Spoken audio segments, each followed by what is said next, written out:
El profeta Oseas desempeñó su ministerio en el siglo VIII, obviamente antes de Cristo, en la parte norte de Palestina. Ahí concretamente el Señor lo llama para seguir invitando a su pueblo a la conversión, al arrepentimiento. Como sigue siendo el llamado y la invitación a nosotros, por supuesto. Textualmente comienza diciendo: esto dice el Señor.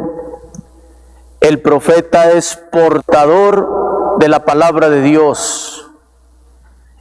En el origen de la palabra de profeta, Nabim es el que habla en el nombre de Dios, el que es mensajero de Dios. Israel, ahí puede ponerse el nombre de cualquiera de nosotros. Poncho, Francisco, Marta, Rosa, Elvia, Martín, quien quieran. Conviértete al Señor tu Dios. Tu maldad, tu iniquidad te ha hecho sucumbir.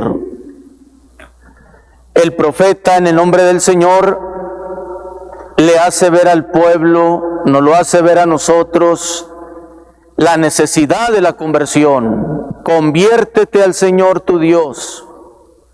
El pecado, la iniquidad, la maldad nos ha hundido, nos ha aplastado. Ahí lo dice textualmente en el capítulo 14, verso 2. En el capítulo 14, verso 3, exhortará nuevamente: arrepiéntete, acércate al Señor y dile: perdona nuestra maldad, perdona nuestra maldad. Como precisamente recurriendo al Señor, quien tiene poder y es capaz de liberar nuestros corazones, nuestras almas, pues de lo más destructivo, lo más dañoso que le puede pasar al ser humano, el pecado. Pero como se ha perdido la conciencia del pecado, y así lo llegó a decir San Juan Pablo II, el pecado más terrible del mundo actual es haber perdido la conciencia del pecado. Como quitamos a Dios de la vida, entonces ya nuestra vida gira según mi opinión, según mi pensar, según mi sentir. Ya Dios no va a intervenir.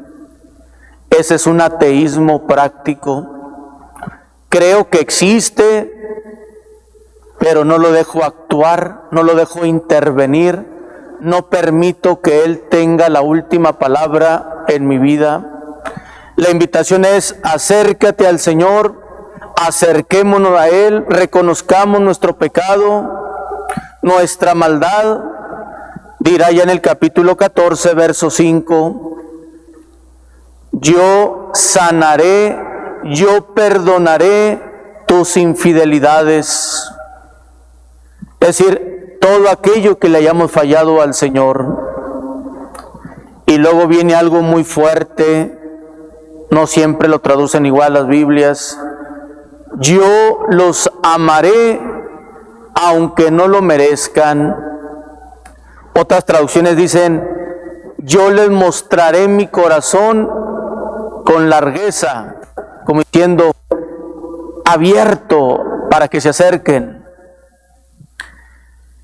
Y es ahí donde precisamente el acento de la Cuaresma pues nos lleva a hacer un alto en nuestro camino, revisarnos con mucha humildad en los momentos que no hemos caminado, vivido, obrado según la voluntad del Señor.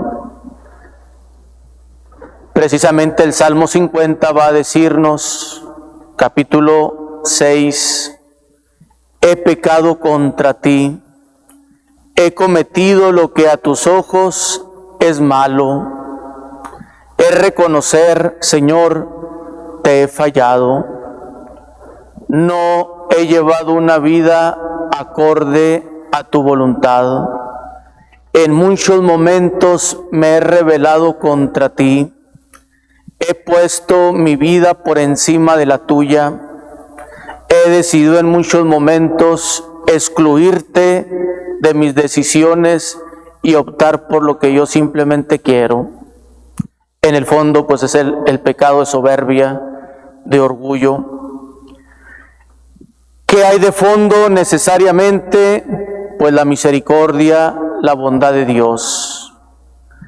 El podernos acercar a Él con la confianza de que está dispuesto a perdonarnos, porque su misericordia pues no tiene medida. Y todo parte necesariamente de ese primer mandamiento. Cuando le preguntan a Jesús ahí en el Evangelio de Marcos, un escriba, un conocedor de la Escritura, ¿cuál es el mandamiento más grande de la ley?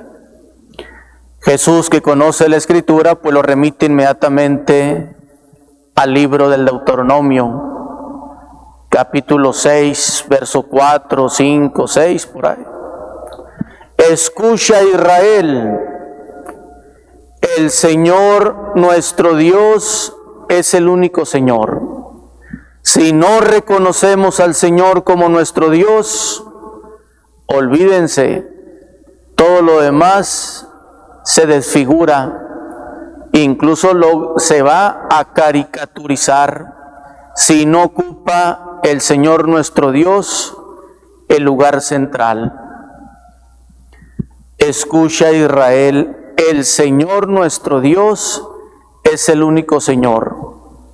Lo dice Jesús ahí en Marcos 12, 29 y lo retoma el Deuteronomio capítulo 6, verso 4.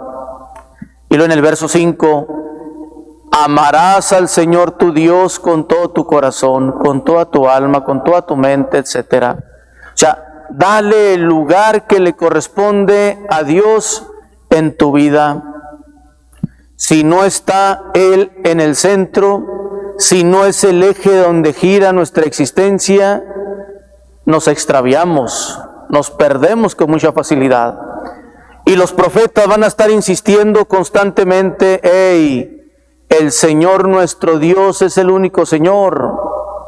Isaías capítulo 45, verso 18 y el verso 22, yo soy el Señor tu Dios, textualmente, como diciendo, no hay vuelta de hoja. Y si no está Él, entonces, ¿quién está? ¿O somos nosotros, o es alguien más, o cosas de este mundo? Nos llega a decir, creo, la carta de Santiago, el que es amigo del mundo se hace enemigo de Dios.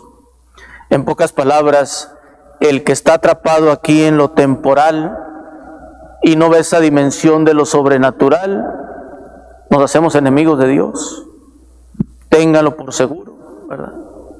Entonces son textos que ciertamente los hemos escuchado muchas veces, nos los sabemos de memoria, pero hasta dónde han calado, han hecho huella, han sido decisivos en nosotros, empezando por mí mismo.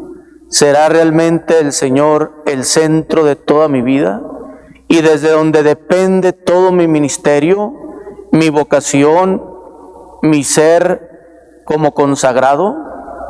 Y así tendríamos que preguntarnos todos, y en esa medida sabremos precisamente el lugar que tiene Él para nosotros.